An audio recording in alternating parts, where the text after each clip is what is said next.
All right, hey, welcome to ManKitchenRecipes. I'm Kevin, and I came out here to use my little Lexington 500, and this is what I got. Check it out. Okay, so yeah, I came out to use my little Pit Boss Lexington, and this happened. See that? ErP error code.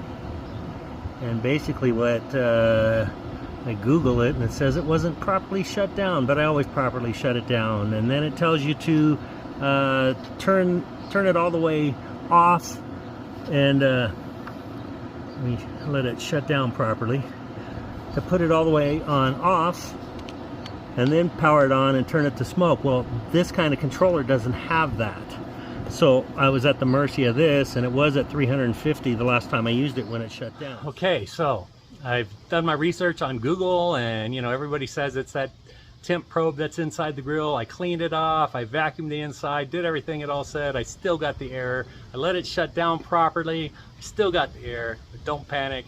I'm going to show you how you're supposed to fix it according to Pit Boss, and let's see how easy it is. Now this little Lexington 500, I'm going to turn it upside down so that I don't have to lay on the ground and unscrew it and get my camera set up. If you have a larger pellet grill, you'll have to probably lay down and take the screws off the bottom and fix it that way. But this is an easy fix if it works. So let me show you what I'm going to do, and let's see if it works. All right, since I am turning this upside down, I have two options. I can got pellets in here. I can empty out my pellets out the back and then turn it over, but you know what, I'm gonna be lazy. I'm just got some painter's tape. I'm gonna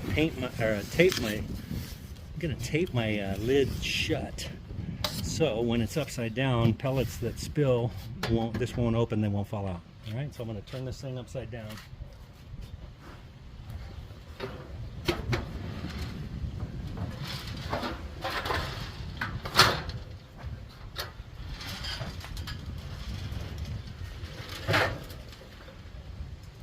Okay, so the Lexington 500 doesn't have screws on the bottom. It only looks like it has one screw on either side here, so let me get those off. Okay, it's windy, so hopefully my tripod doesn't get knocked over. Okay, so I'm going to take these out.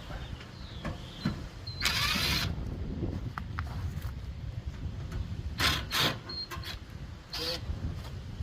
And this lid opens up. Alright, so let me bring you inside. Alright, so this is the inside, and they say you want to get the temp probe wires, and there's two wires coming here, but I don't think that's it, because there they are right there. Your temp probe wire only has one wire. Okay, I have like a metal type. Of course, make sure you unplug your pellet grill. I have this wire right here that has some, looks like it's a metal wire. Okay, yep, that's it right there. This connector right here. They say even if it's connected, to disconnect it and then reconnect it, stuff it back in there, and before I put this back together, I'm going to test it. It's upside down, but it should, it comes on. If it works, I should get, where am I? Oh, there it is. Okay, look at there. It's working, no error code. Alright, so I'm going to power it off, let it cool down, and put it back together. It is shut down, and I was looking at one side of the cover has these little slots. I don't know if you can see those in there, these slots right here, and there's some tabs back here, so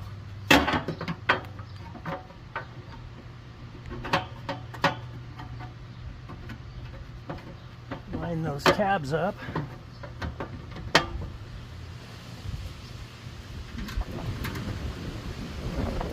Get your screws started.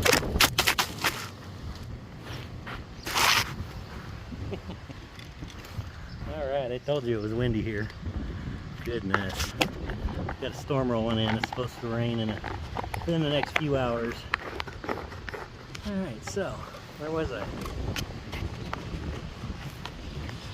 I can keep this upright for a minute or two. So I got my screws started, and you don't have to tighten them real tight, just get them in there. Alright, let's get this thing upright and turn it back on.